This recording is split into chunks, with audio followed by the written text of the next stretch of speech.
Welcome to the Joy of Cooking podcast. Each week, we gather around the table to share recipes and stories from the authors of Joy of Cooking. We talk kitchen victories and mishaps and what we are cooking and eating right now. We're glad you joined us at the table today.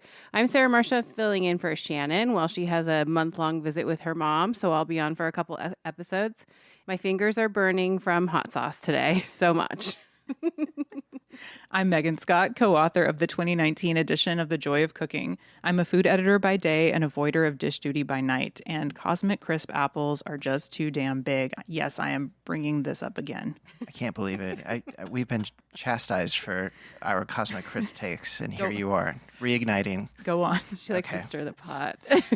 I'm John Becker, fourth-generation co-author and steward of The Joy of Cooking, America's oldest family-run cookbook, and I hoard leftover dregs of sauce until the refrigerator is full of unlabeled mystery liquids. Yep. Ooh, same. You do. When John took over dishwashing duties, which I'm so grateful for, I just decided I was going to let go of the fact that nothing is labeled and just live with that. So that's just how it is, and There's it's fine. always It's just fine. things in the fridge you're not quite sure what they are. You can usually smell and figure it out, but To be fair, the current division of labor is that, you find places for leftover sauce, and I do the dishes after. So, yeah. I could label everything. Yeah, what I'm you're just, saying. I'm just saying it takes two here. Okay. That's all. What have you been cooking this week, Sarah? A hot sauce, lots of hot sauce. And then I've been doing lots of recipe testing. I was doing a lot of salad dressings this week with hot sauce, which actually would be great uses for your leftover hot sauce. That's what I always tell people at the farmer's market, that if they have a little bit of hot sauce in the bottle, they can just put in some vinegar, some olive oil, and then shake it up, and then you have a salad dressing. Nice. But I've been testing salad dressing recipes with different hot sauces. So we've been eating a lot of salads, which is great. Reignited my love for like antipasta salad because I just love pickled things. So I kind of forget sometimes how great it is and how easy it is. And so once I tested that one time, then we have been eating it multiple times. So salad kick this week. And then we went to Street Disco, which is one of my favorite restaurants in town. It's, very close by in the neighborhood in Southeast Portland. And every time we go there, their menu is different. They're getting things from the farmer's market, but they're making such good stuff. Their salads are great. They always do a great steak set. They did this delicious sauce with like the leftover beet tops because they try to use everything. But I recommend people go there if you come to visit or if you're just in town. Nice. We've had really good experiences there, but we also had a kind of funny one where we were I think we had just gotten our food and all the power went out. Oh, yeah. I don't know. I guess it had happened before, but the power just went out. So we ate our dinner in the dark and that was dinner. Yeah, and they called the next day to make sure that the payment would go through. Oh yeah. They couldn't even take our payment because everything was down. So we had to talk to them on the phone the next day to do it, which is wild. We used to live in that neighborhood, and usually the power goes out because people drive into the poles. Yeah. Because the street, it's kind of tricky. Like there's ways that it comes through the other way, and so people hit the power lines, and That's rough. Power goes out for everybody. Yeah, Foster and Sandy, those two diagonals. People can't figure it out. Yeah. No, you got to stick with the grid, obviously. Yeah. What have you guys been cooking? We did hot pot, so like a Szechuan style hot pot this Sunday. We had some friends over, and I think it's just like the nicest, entertaining meal to make because you kind of just cut up vegetables and tofu and get some of the thinly sliced meat, and everybody gets to go on their own hot pot journey, and it's really delightful. nice. Yeah, I love And everybody gets to make a mess in front of each other. Yeah. It's bonding over. yeah, it's for good friends. You want to eat that with good friends, I think. Sure. not just kind of friends. Right, or mere acquaintances. You have to get in there and get messy. Yeah. It's not a proper meal. What about you, John? Well, we did the cornmeal waffles with the blueberry compote assigned listeners. That turned out well. Yeah, that was great. I don't make waffles that often, but I love waffles, and I'm definitely on team waffle. I mean, pancakes are good, but waffles are just like crispy and delightful. But I want to say that recipe is really, really forgiving because it calls for buttermilk, but I think I had like half a cup of buttermilk, so I added yogurt, plain yogurt, and even some water because I ran out of yogurt, and it was perfectly great. I did use a really nice cornmeal, which does make a huge, huge difference in the flavor. So the one I used, it's like the variety of corn is called Tuxapino, and the place I got it was Farm and Sparrow. They're like a small mill in Western North Carolina. They'll mill your cornmeal to order, and you can absolutely tell it's so fresh and like fluffy almost. And so you order it and have it shipped to you, or you get it somewhere here in town? Yeah, I order it online. Yeah. And then what else? Oh, yeah, slab salad, like a wedge salad, but in slab form. It accompanied some wonderful cheeseburgers on the grill. Been grilling a lot. But Yeah, I love the slab knife and fork situation. Yeah, That's things great. don't roll off. And there's a nice go figure. distribution of toppings when you cut it into a slab. Yeah. And now I'm like thinking about I want to do a slab on a tuna salad sandwich, but like a slab of iceberg on there to like really add crunch. Yeah. I know you're probably not a tuna salad person, are you? I can appreciate it with you. Okay, cool. Thanks for pretending. Yeah, thank you. I appreciate you going along with it. The cornmeal waffles and the blueberry compote, those were the Joy Scouts recipes of the week. The cornmeal waffles is on page 643 and the blueberry compote is on page 178. They're delightful. I hope you make them. If you do, please tag us on Instagram at The Joy of Cooking. We would love to see what you make. Irma Rombauer believed that cooking should be joyful, and that philosophy changed the way America eats. Her great-nephew, Kerner, carried that same joy and generosity to Napa Valley, founding Rombauer Vineyards in 1980. The winery was built on the same belief that made the cookbook a classic, that good food and wine should bring people together. And just as the joy of cooking has been in American kitchens for nearly a century, today Rombauer is one of California's most celebrated wineries and the perfect pairing for every meal you cook from the book. Your next favorite pairing is waiting at rombauer.com/joy. Use code JOYPOD, that's JOYPOD, all caps, for 15% off your order. That's ROMBAUER.com/joy and use code JOYPOD at checkout. Must be 21 to enjoy. We'd like to welcome Ham El-Waylly to the table. Ham El-Waylly is a chef, restaurant consultant, recipe developer, and video creator based in New York City. You may know him from his acclaimed Brooklyn restaurant, Strange Delight, or as a longtime contributor to New York Times Cooking, where he is also one half of the YouTube sensation Mystery Menu. He lives in the East Village with his wife, Sola, their toddler, Shiba Inu, English Bulldog, and wild alley cat. Welcome to the show, Ham. Hi, thanks for having me. Thanks for being here. I pulled your bio from the publisher's website. I hope that was the correct bio. Everyone uses that bio, and it's funny every time. Yeah, you've got quite a crew. What have you been cooking and eating this week that you're excited about? Well, this is the time of year where I just want blanched spring vegetables. That's it. That's all I want. I get asparagus, I get peas, I get snap peas, I get favas. I just blanch them in a giant pot of salted boiling water.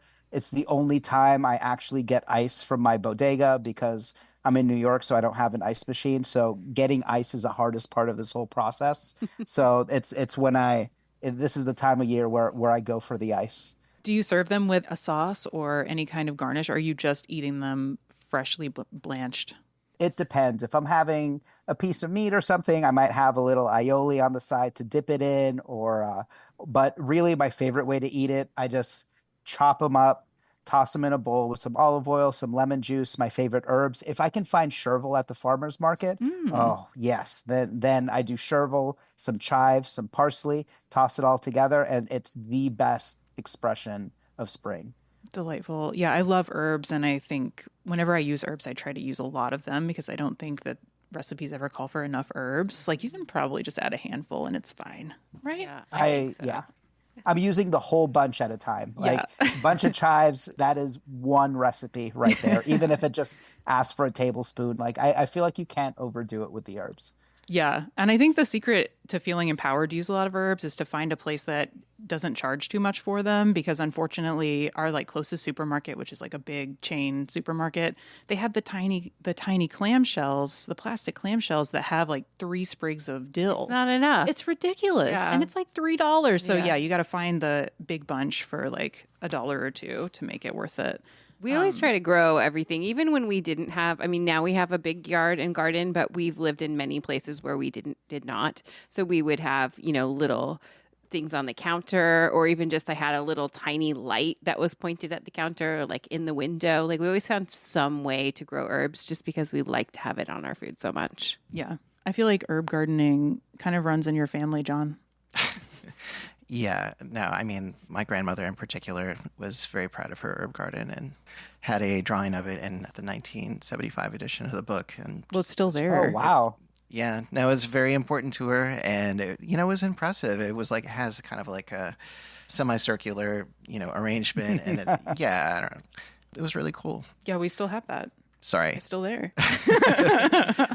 totally I forgot. long to one day have an herb garden, but I worry. I don't know how people maintain an herb garden because I feel like I'd go through all of it in a week, and then it wouldn't grow fast enough for me to keep up. We were making one of the recipes out of your awesome cookbook, Hello Home Cooking, and it was the Nampla prick. And it was like, we have some mint, but in order to actually get enough herbs into that sauce, I definitely was like, no, I'm gonna have to pick the whole plant clean. Yeah. Exactly. Oh, I use herbs very liberally. Yeah. That sauce is delicious. I'm very excited that we have quite a bit of it left over. It's more than dregs, for sure. And it's been finding its way into a few dishes since we first had it with some pork chops. But tomatillos, could you tell us a little bit about that sauce and how you came up with it or what the inspiration was?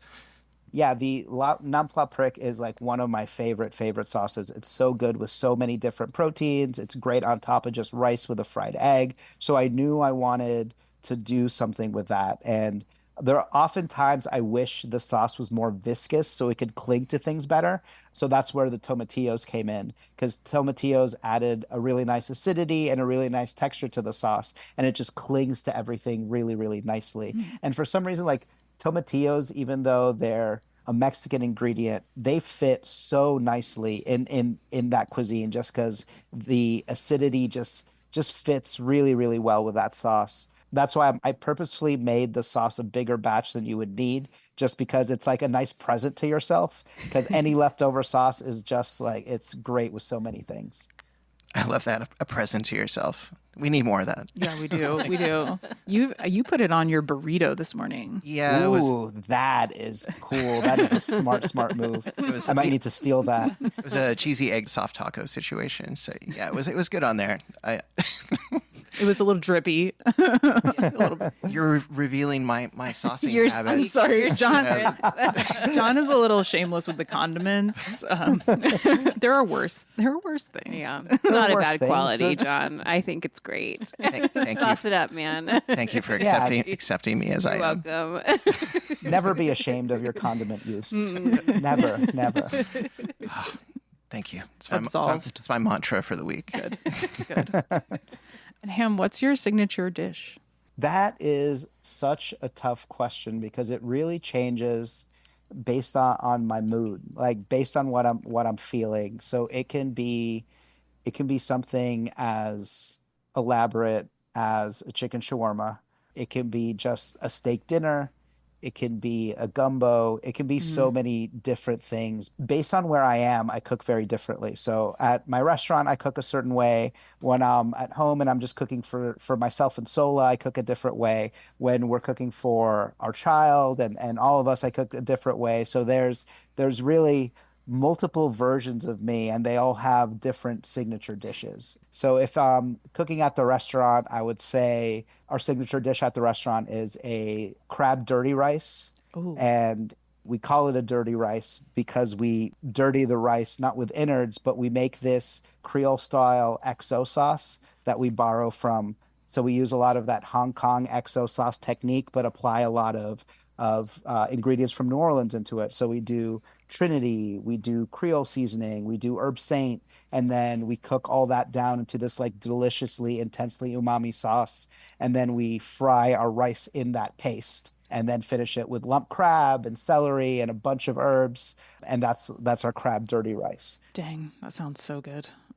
Yeah, I'm very yeah. hungry right now. Yeah, that's awesome. Yeah. Yeah, Sarah's in New York fairly often, so she'll probably end up Ooh, dropping by. I will for sure. Come on by. Yeah. You can try it firsthand. Yes. And if it's just Sola and I, like it's probably, we like to treat ourselves to like a steak dinner when the baby's off asleep and it's just us and we haven't had dinner yet. So that's something we'd often have. Like it's Probably the version that's in my book, baked potato, wedge salad, nice thick steak. And if we're having a family dinner, the fideos with the black beans and the parm that's in the book as well, that's probably the signature dish for us because it's great because kids will always eat pasta. And if it's creamy and cheesy like that, you could sneak beans in there. You could sneak kale in there. There's so many great things that you could sneak in there that they'll eat without even noticing. Would you say that having a kid changed the way you cook? Absolutely. Absolutely. So there was this magical period when she first started eating and she would eat like whatever you put in front of her. And so you have this fake confidence in your ability to cook for children because you're like, I don't know what people are talking about. They're saying they don't eat vegetables. This child eats everything. It doesn't matter. It's probably because they're blanching their broccoli too long. She's having perfectly crisp broccoli that's perfectly seasoned. That's probably why she loves broccoli. And then she goes to school and guess what? She no longer likes broccoli. So it wasn't She it got really brings you influenced to not like broccoli. so it really brings you back down to earth when your kid starts refusing your food. So now it's a lot more thought of like how can we get enough protein, enough fiber, enough vegetables in a vehicle that we know she's going to eat. And what is your relationship with the joy of cooking?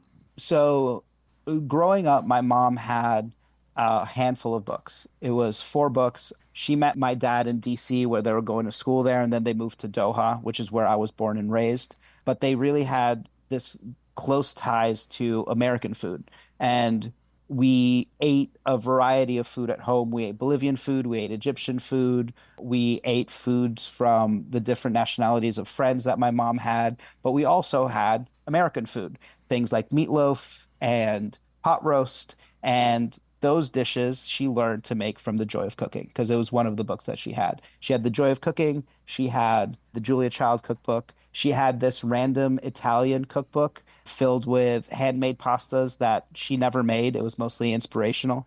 We need And those. We need an inspirational cookbook too.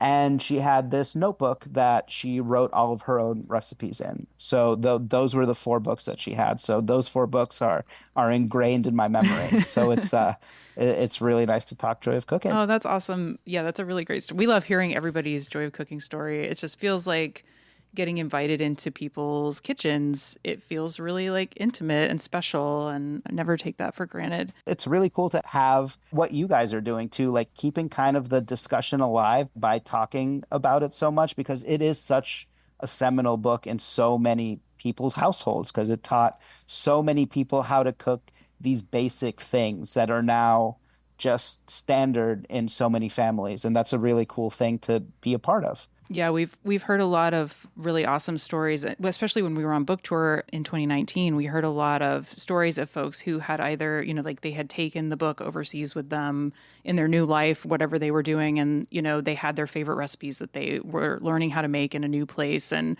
figuring out how to use ingredients that maybe weren't familiar to them and how Joy of Cooking was really helpful with that. And that's just such a cool thing to think about, like people all over the world using the book. But yeah, anyway, we had one story from a woman who said that she had taken Joy with her when her husband was stationed overseas, and she was a brand new cook and really didn't know anything about cooking, was kind of teaching herself.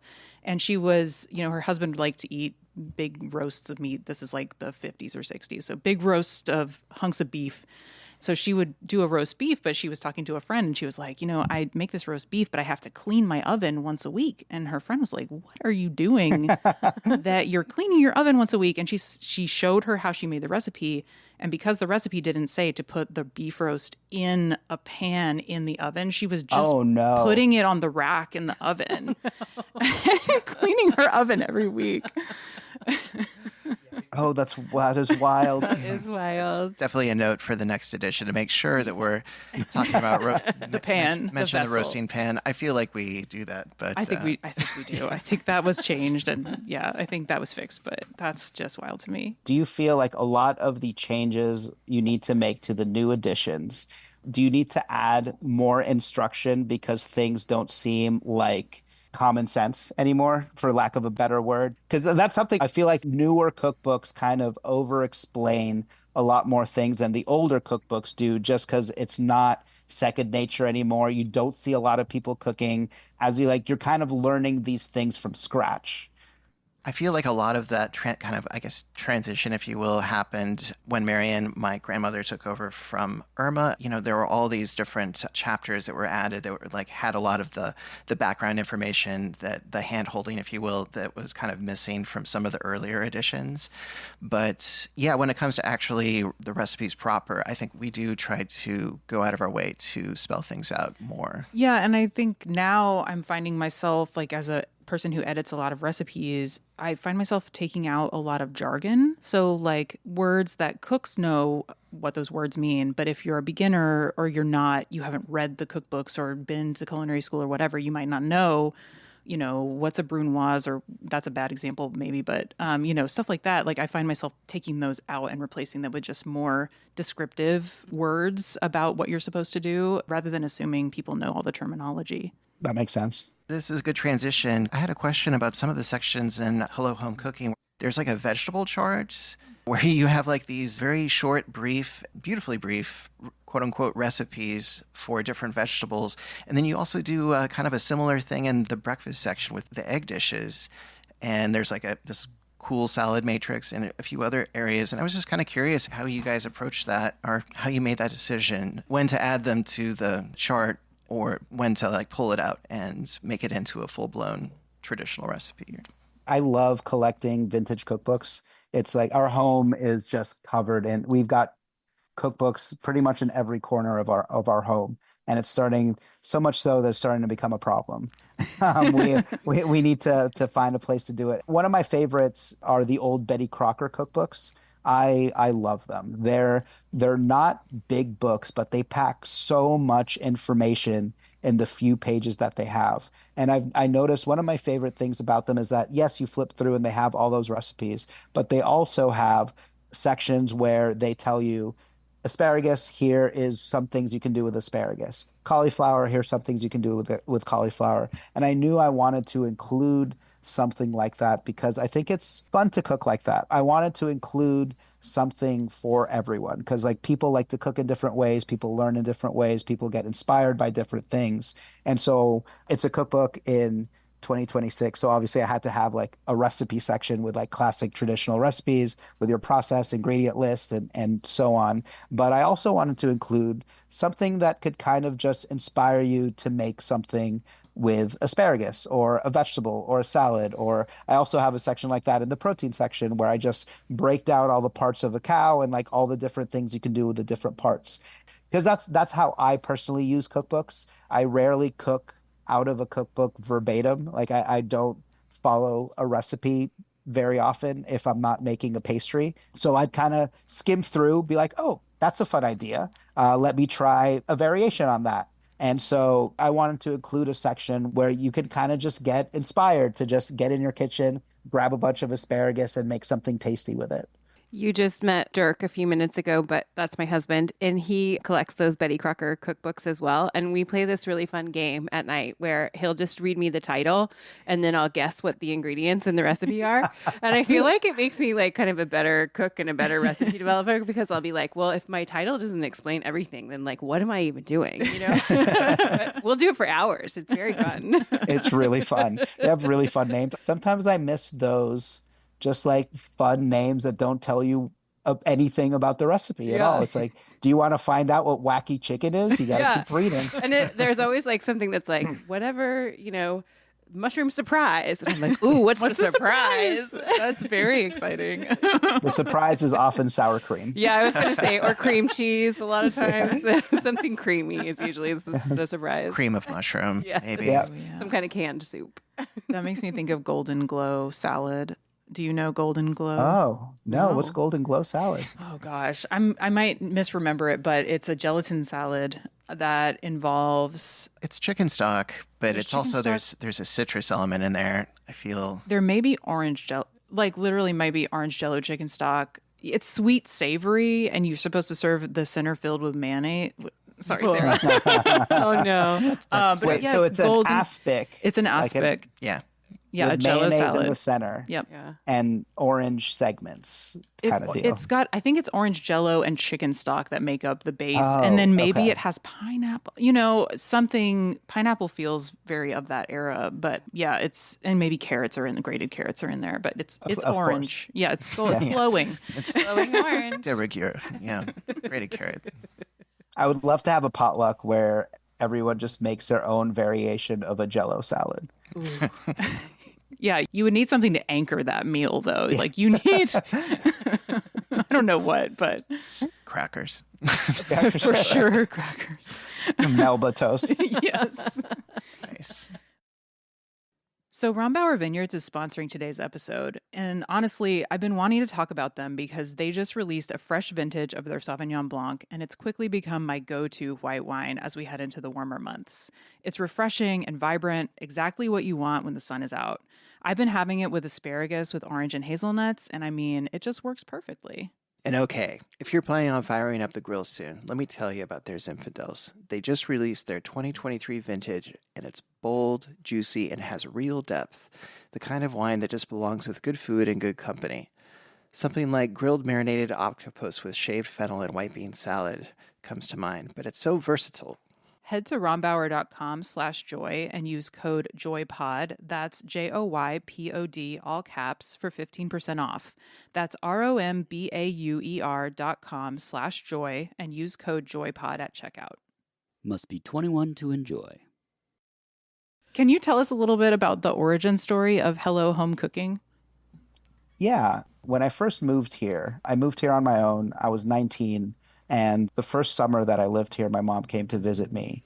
And she was really out of breath when she arrived. She was really sick. And then I took her to the hospital. She got admitted. And then a few weeks later, she died pretty suddenly. And that kind of changed how I approached the world. Like I wasn't sure how to deal with that grief. I didn't know how to process it. So I just completely buried myself in work. So luckily I was in fine dining at the time, and it's very, very easy to bury yourself in work when you're working in a fine dining restaurant. So the years kind of melted away, and then I kind of separated my culinary past from my culinary present. So I kind of purposely forgot and locked away everything that I had known, all the cuisine that I grew up eating, kind of all that world that I grew up in, I kind of locked that away. That didn't come up again until the pandemic hit, where all the restaurants closed. So I got laid off and I was at home in desperate need of just comfort, of just wanting something familiar, something that could kind of make me feel that things were going to be okay. I mentioned before that my mom had this notebook that she wrote all her recipes in. And luckily, I had that notebook with me. I took it with me from apartment to apartment. I never really opened it. I never cooked out of it. I just wanted the comfort and assurance that came from just having it in my possession. But during the pandemic, I opened it and I started cooking out of that book. And then it sounds silly to say, it made me realize how powerful and comforting home cooking or just eating the foods that you grew up eating could be, especially when they're associated with positive memories. And so I just started cooking more and more out of it. And then that folded into my day-to-day cooking. And that, just remembering how that made me feel at a period of such uncertainty, it made sense to kind of share that. It made me want to share that, made me want to develop that into my own personal recipes. It made me want to have the loved ones around me now kind of have a relationship with that food. That little moment is what evolved into the recipes and just the general idea of wanting to write Hello Home Cooking. That's why it's called Hello Home Cooking, because it's my reintroduction to home cooking that I'm kind of sharing with everyone. What parts of like learning? I mean, because it's kind of funny to talk about you learning to become a home cook because you're a chef and you obviously know how to cook things, but you write very vividly and humorously in your introduction about how there really was a learning curve, like you're basting asparagus with a quarter pound of butter kind of situation. Like, what were the surprising things that you kind of had to learn when you were becoming more of a home cook? There's a bunch of things like cooking. Most chefs don't make great home cooks. they just don't, because they're two completely different skill sets, and you need to completely relearn how to cook at home. Like, first of all, you don't have access to the same ingredients.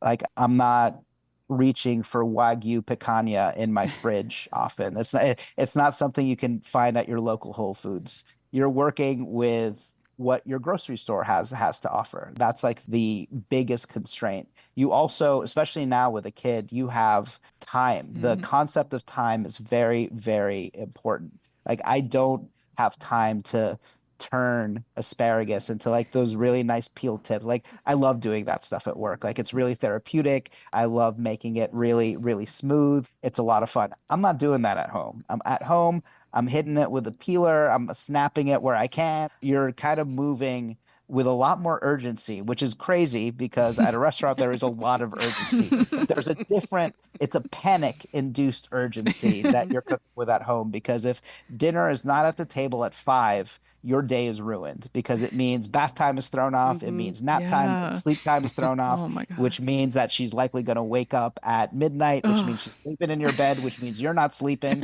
which means the whole day, the next day is thrown off. So it's this like catastrophic. It's a cascade. Oh my God. You just explained being a parent so well. It's like this potential avalanche of disaster that can happen. And it starts with dinner time. So you need to hit your marks so accurately to prevent disaster in your life. And just like the idea of health, like, comes into not that you're making necessarily unhealthy food in a restaurant, but your goal is to make something tasty, like as tasty as you can. You're not really thinking about how much butter it's a spoonful of butter, you're basting, you're moving on, you're dumping that butter out, and then you're starting the next pickup. You're not dumping butter out at home. Like, you need to be very intentional with how you use your ingredients. And it starts to add up. You also don't have a dishwasher at home. So you want to be very mindful of how many pots you're using at once. Like, I will rinse off a pot and dry it off and like reuse it as many times as I can. Like, it's cleaning as you go is important in both places, but it's even more important at home. Like, I am crazy where it comes to cleaning as you go. I cannot sit down and have dinner unless I know that everything I was working with is at least in the dishwasher. So, which is why I mentioned that in my book as well. Like, you can make the process of cooking at home a lot more therapeutic and a lot more fun if you're just organized and clean as you go and know what you're doing. Because I cannot look at a sink full of dirty dishes before I sit down to have dinner. I just can't. It stresses me out. It affects how the rest of my evening goes as well. So all these things kind of add up into this big new thing that you just have to learn how to do. And then you have the added pickiness of like, will my child eat what I'm making tonight or not? So it's a lot of different fun layers. Yeah, the wild card. So yeah, it's always the wild card. At least I think when both of us were reading through the obligatory basics section where you have that stuff about cleaning as you go, there was some vigorous head nodding.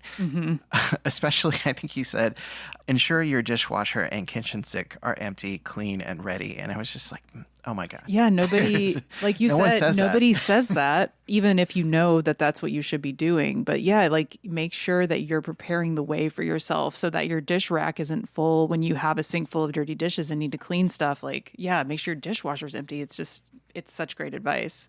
Thank you. It seems like such a basic thing, but it's really not. Like, sometimes the basic things need to be said out loud to be like, oh, that is so obvious. And it does make such a big difference. There are times where I forget to check the dishwasher. It makes me so upset.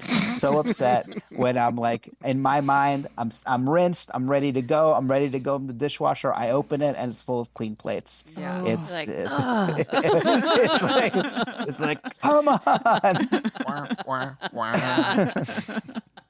I know I mentioned I really liked like pickly things and antipasta salad, and I have a hot sauce business, so I really like spicy stuff. So I saw that you have a recipe for the giardiniera rice, which that's going to be the very first thing I make from your book. But do you have any other suggestions for things I should make? If you like pickly things, I have a bread and butter cauliflower in there. I love bread and butter pickles. Like, they don't get the respect they deserve. I feel like a lot of people poo on the bread and butter, but They're I excellent. love the bread or they're excellent. They're sweet, they're crisp, they're so good in sandwiches, they're so good on burgers, they're just good on their own. We use bread and butter pickles at the restaurant on our po' boys, Mm. and every time like you go down the line and you do your check and you'd like taste things to make sure that things are where they need to be, even though I don't need to technically check the bread and butter pickle because we use B&G bread and butter pickle. We do not make them at home because there's like things like Heinz ketchup, like Duke's / Blue Plate mayo. There's certain things where it's like I don't need to make them because I like this version. Hmm. B&G bread and butter is one of those things. I have to taste it every single time. That's more for me. You're like You're quality control, and I Yeah. needed a snack. no, you're You just gotta Exactly. you gotta check, you know. Yeah. You never You know. gotta make sure. yeah, You gotta make sure. you're a professional. Yeah. Exactly. Yeah, we cooked a few recipes from Hello Home Cooking last night. So John mentioned we did the pork chops and tomatillo non plat prick. That was excellent. We have a bunch of that sauce left over. And then we did the rice with caramelized onions and black pepper, which I love that it's not, I mean, it's not really a trick, but I can't think of another word where you're cooking the onions at a higher heat than you would for like traditional or like French caramelized onions. Yeah. But you add splashes of water as they're cooking to keep them from sticking and burning. And you're kind of scraping up all that brown stuff on the bottom of the pan constantly for like 20 minutes. And it turns them into this super dark, delicious, oniony goodness. That was excellent. And we used Haiga rice for that instead of just the regular short grain. But it turned out really well with the Haiga. It was awesome. I love the Haiga rice. We have that often. And that's like a great exercise in fond, in like learning what fond is, because you're basically creating a fond, incorporating that fond into the onion over and over and over and over again. I feel like in a fraction of the time, you end up getting a very similar flavor profile than you when you do a caramel. Like I love caramelized onions, but they are a project. Like proper caramelized onions, like you need an hour. You need an hour. You need to be there. You need to watch them, and it's like sure they're worth it, but it's like I said, like these days I don't have an hour to make caramelized onions. It's so much more exciting when you have to scrape, deglaze, and scrape. You know. Yeah, can't go too far because the heat is higher than you would normally do. So we also did the stewed kale with toasted garlic, which I love so much because it reminds me of I'm from the South, so I love collard greens with the pot liquor, and it reminded Yeah. me so much of just like long simmered collard greens with the good broth. I'm definitely going to be making that one a bunch more. And with collard greens, you usually don't chop up your greens so fine, but the fine texture was really lovely too. So yeah, I really liked that recipe. Oh, thank you. I love collard greens as well. They're one of my favorite things with just ham hocks and just you just let that go all day long and they get so silky and so melty. It's like it's great. And yeah, I do love that fine chop texture. It turns it into kind of it's something familiar, but turns it into a completely different thing entirely. And you said that recipe was inspired by molokhia. Is that how you say it? Yeah, molokhia. So Molokhia. molokhia is this very traditional Egyptian stewed green. It's jute mallow is another name for it, and it's this really okra-ish green. So it thickens the broth the same way okra thickens things. They have this mezzaluna type knife, and then you just see people cutting these leaves into this paste almost, and then you stew it with chicken broth and garlic in the same way that I do the kale. And it's delicious, but again, it's something that you can't really find easily. The farmer's market does have it for like a blink in the summertime, but other than that, it's pretty hard to find. So this kind of gives me that same satisfaction without having to seek it out.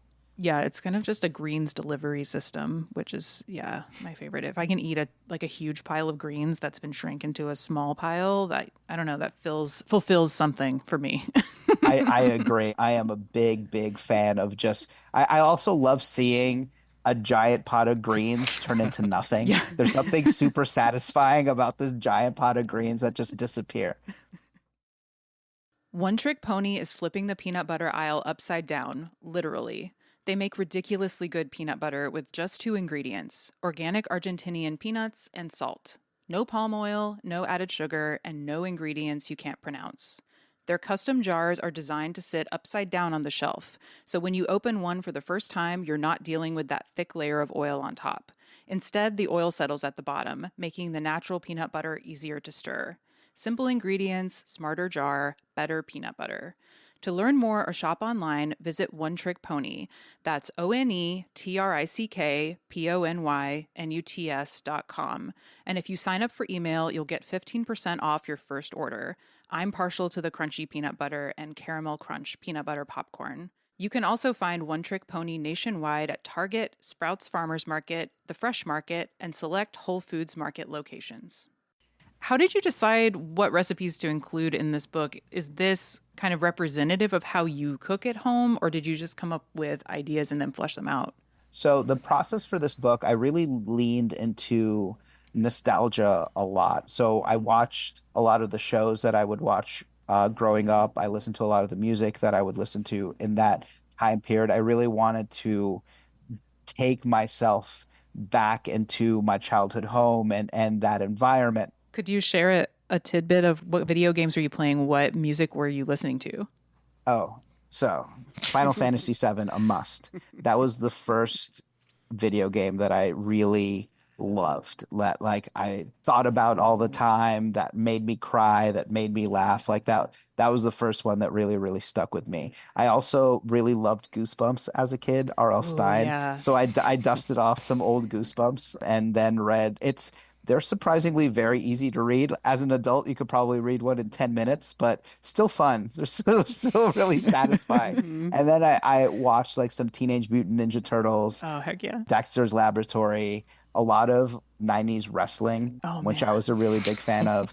And things like Harvey Danger. I listened to a lot of like 90s hip hop, some Nirvana, some Bush, kind of like that world. So I completely immersed myself into that and then thought about, what do I want to eat? What are the things that would make me happy right now? And then I just made a list.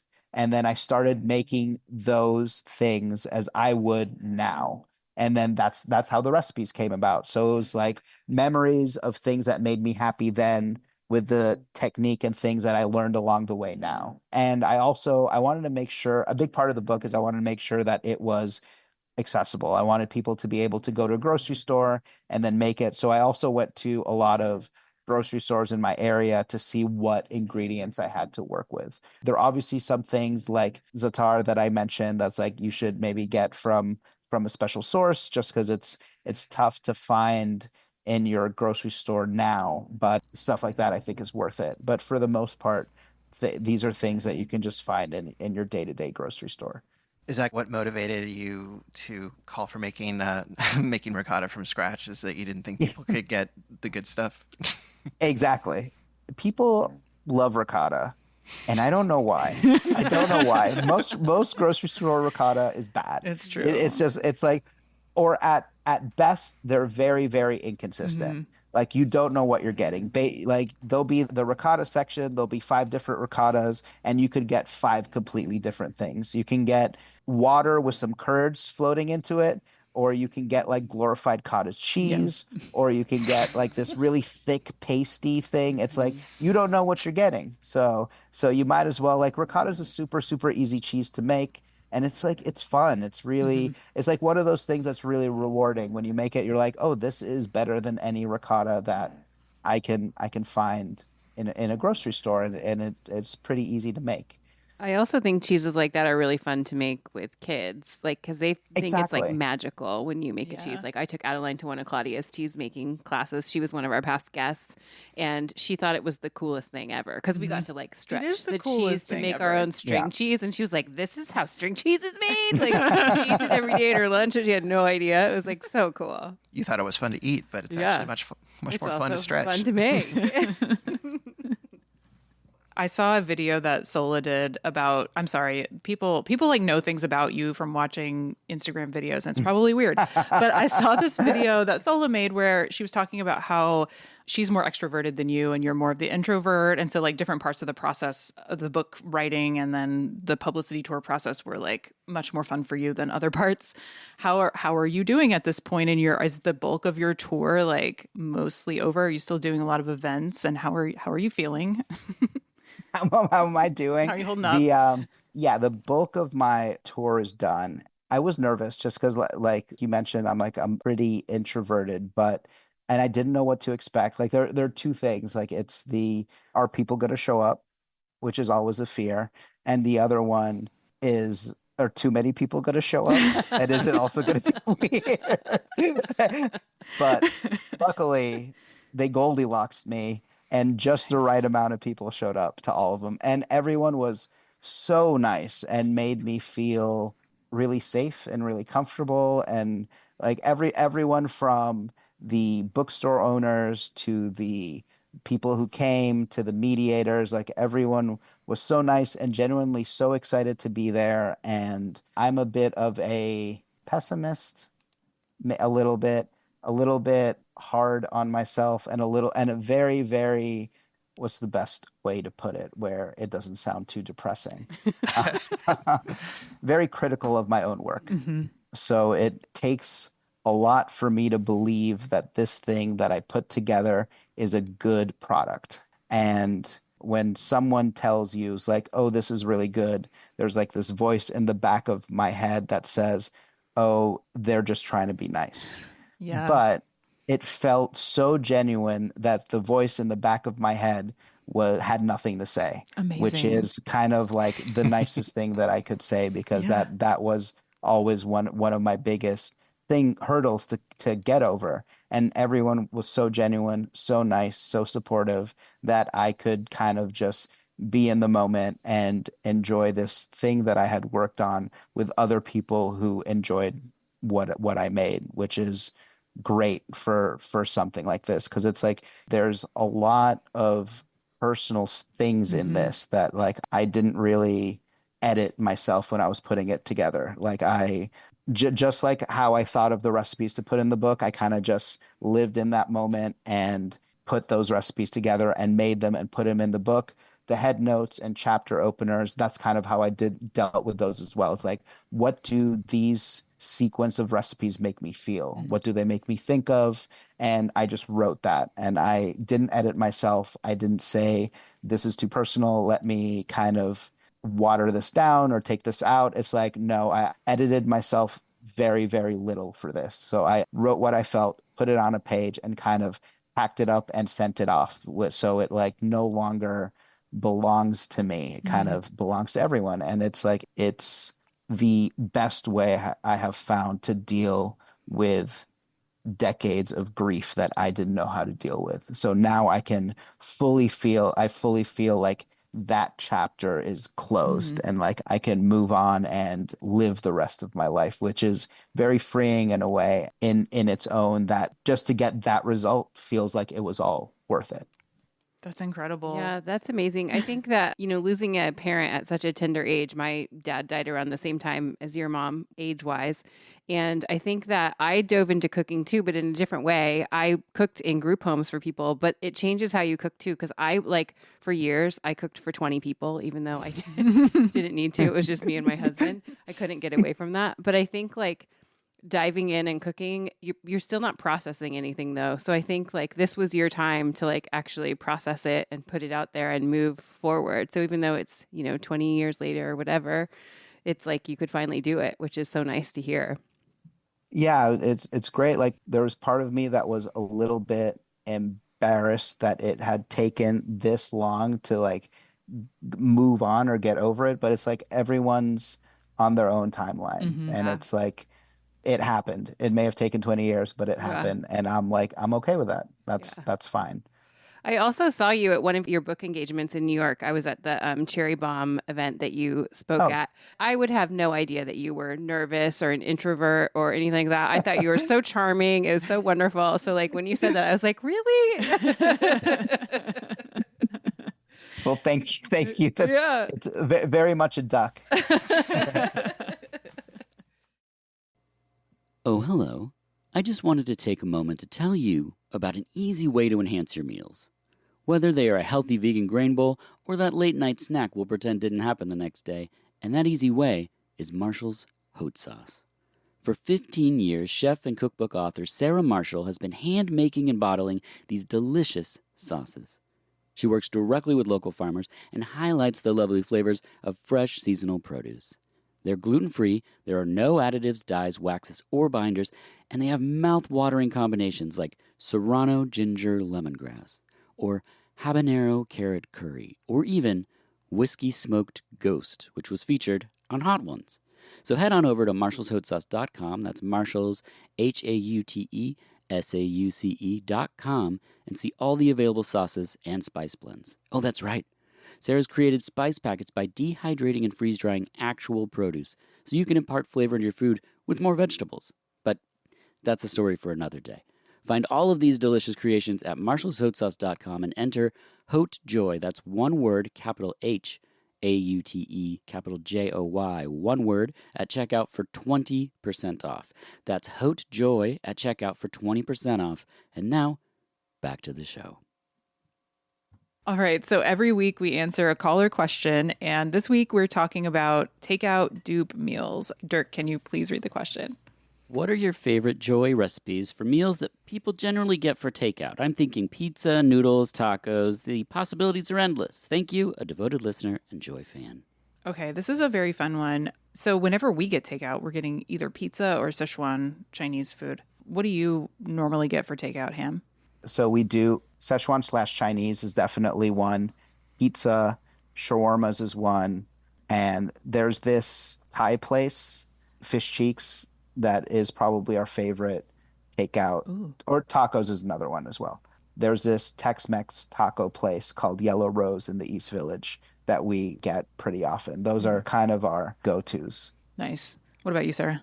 Yeah, we do pizza, but then I was thinking more like diner food, like breakfast. Like we don't make like big breakfast here at home. Oh. So that was another thing that I did. So I put down the Joy recipes that I will use are the waffles and pancakes for breakfast food. And then the pizza dough recipe. I'm still trying to master my pizza oven, but I'll get there. I can make it in my home oven, but not my outside oven yet. So I'm still just dump it in there. And It's really high temperatures. It's hard to adjust. I know. Yeah. And then the other thing I put was the Frito pie that you guys have, because now like the kids are all into this thing called a walking taco, Yes. which is really just a Frito pie. And so that's my other Joy recipe that I would include. I was thinking for pizza, there's a recipe in the 2019 edition for grandma style pan pizza. So it's a little bit easier than having to, deal with the peel or, stretching out the dough. You just kind of press it into a pan and then put your toppings on. And it's very easy and low key and nice.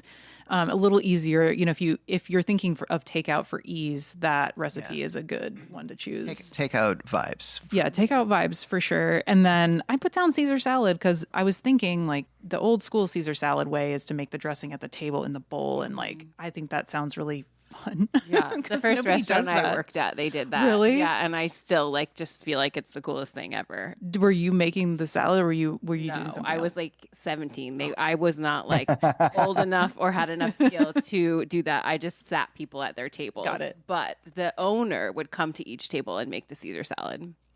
So cool. Yeah. I also had down, so one of my, ideal Chinese takeout meal would be like Mapo Tofu, beef and broccoli stir fry, and then a smacked cucumber salad. So those are all in the book. We'll put page numbers in the show notes so folks can find it. John, what did you have down? Oh, like pretty much everything you guys just said. We've gotten some Thai takeout every now and then. So we have a pad Thai recipe that's great. We have a chicken khao soi recipe that's really good. I love that khao soi. Yeah. Our tom yum and tom kha soups are also, I think they're pretty solid. I would also put a vote in there for if you're thinking like Indian food. We had a friend of ours, Kusum Rao, develop a chicken Makhini Masala recipe for the 2019 edition, and it is rad. It is so good. Kumi is so good with flavor. And so I highly recommend making that with the lemon rice and then having some raita on the side and cilantro mint chutney. Like that's just a perfect takeout meal. And you can get some of the, like, if you don't want to make naan, you could get some of the frozen naan in the big bag that we hoard those in the freezer because they're just like, they take like 3 minutes to bake and they're wonderful to have around. They really are. Yeah, I think, was there anything else you had, Sarah? No, I think that was it. Okay, cool. Yep. Is there any takeout food that you ever make at home? Well, there's like a shish tawuki chicken shawarma type thing in my book where you can make your own pita. That has been a go-to recently just because it's so satisfying. It's really easy. Sometimes like I'll skip the pita if I don't really feel like making it because I usually have like really good pita in my freezer. That's a go-to. I also love the fish taco that's in there, the like fried fish taco, just because that is something that I foolishly have gotten takeout, but like a fried fish Oh, taco is awful. When you get yeah. it delivered, you like lose all the things that make it special. So that's Mm-hmm. something that you should probably make at home if you're Hmm. if you're craving it. That's one that like I definitely makes the list of something that's in the rotation. During the pandemic, I think we experimented with an especially lazy fish taco. Oh man, it's a little embarrassing, but we would just take like frozen fish sticks and bake them in the air fryer, and then we'd make like a spicy mayo and a slaw or something, and yeah, it was struggle times. Let's be real. I have a customer at the farmer's market that's what she tells me she makes all the time because she's like, I love to put your hot sauce on my fish tacos when I make them. And I'm like, oh, tell me how you make them. She's like, mm-mm. She wouldn't tell me at first. And then she's like, okay, I just put fish sticks in the oven. I gotta I'm like, say, there's no shame, man. there is nothing wrong with a fish stick. Yeah. Yeah. There is nothing wrong with a fish stick. I used to love fish sticks. Like they were a favorite. I need to go get a box of some fish. Yeah, next time you fire up Final Fantasy VII. Exactly. Yes. Sounds like a teenage dream. Yeah, absolutely. So, in the spirit of takeout, this week's Joy Scouts recipe is the beef and broccoli stir fry on page 462. That recipe has been in Joy since 1997, but we have adapted it over the years a bit. And it's just a really great, solid dupe of a takeout recipe. And if you make it, please tag us on Instagram at The Joy of Cooking. If you have a cooking question or joy story to share, call our hotline at 503-395-8858. Leave us a message or send us a text. We'd love to hear from you. Dirk, can you please read the next week's caller question? What has been your most surprising takeaway from the podcast? And who's your dream guest? Parentheses, time to manifest. Oh, read the second one. Read the second one too. We're going to answer all of them. Oh, really? Two Yeah, questions. they're quick. Okay, great. What's the one recipe in the book that you each think is a sleeper and everyone should know about? Cool. That's a good question. questions. Yeah. I like and that. I do have a dream guest in mind that I'll save for next week. What's everybody cooking this week? I'm just staying alive. I'm not. No. That's fair. I can cook more this week if you want. Yeah, probably a good idea, to be honest. I'm just trying to lay my hands on some strawberries. Oh, groundworks. Yeah, I know. You have to get there early, To though. get there, I know that's Early. my problem. Every time we went to the farmer's market last weekend I was like, I really just want strawberries. But then we had brunch somewhere, and by the time we got there, there were no strawberries at all. You have to be there like when the bell rings to get the strawberries right now.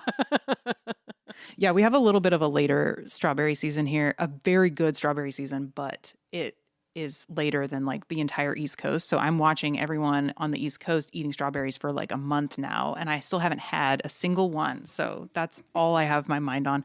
And after I give myself heartburn from eating them raw, I just want to make sonker. So Do you get heartburn from eating raw I strawberries? do. Well, I eat a lot of them. Too many. They're acidic. What's a lot?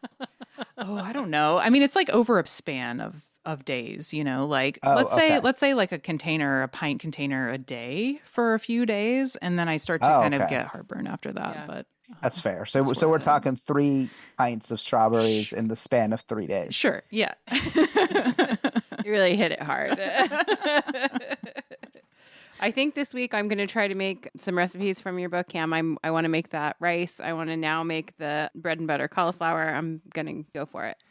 Yeah, the navy bean fritter recipe really piqued my interest too. The coriander and the sesame on the outside, that sounded really, really good. That's really fun. So that is a very classic coating on the Egyptian version of falafel called tameya. Like, so throughout the Middle East, falafel's made with chickpeas, but in Egypt, they make it with fava beans. I much prefer that version just because it's lighter, it's greener, it's herbier, and then that coriander crust on the outside just gives it an extra layer of crunch. It's very good. It's very, very good. And it's also cool that you can make it with any like bean. Yeah, that is really cool. I was just thinking about trying with black-eyed peas. Before we wrap, where can listeners follow you? You can find me on Hamagram on Instagram. You can find me at Soul and Ham on YouTube. And you can find me at Strange Delight in Fort Greene. Thanks for listening to the Joy of Cooking podcast. Before we go, show some love for your favorite podcast by subscribing to the show and leaving us a review. Follow us at joyofcooking.substack.com and on Instagram at The Joy of Cooking. Stay tuned for next week where we'll talk about sleeper Joy of Cooking recipes. And don't forget to make this week's recipe, beef and broccoli stir fry, on page 462. Call in with questions, hopes, history, or where you find joy in the kitchen. Our number is 503-395-8858. That's 503-395-8858. And we couldn't do this without our fantastic team at Joy of Creation Production House. Thanks to Dirk Marshall, today's producer, and Haley Bowers, our audio engineer. If you love the stories we bring you each week, please consider supporting us on Patreon. As an independent media company, your support is absolutely essential. It allows us to continue creating high-quality professional episodes that amplify the voices of women, small business owners, writers, artists, and creatives, and keep their stories free from commercial pressure. By becoming a Patreon member, you're not just supporting us, you're investing in the future of independent media. Please visit patreon.com/The Joy of Creation Production House to join our community today. Thank you for listening and supporting our podcast dreams.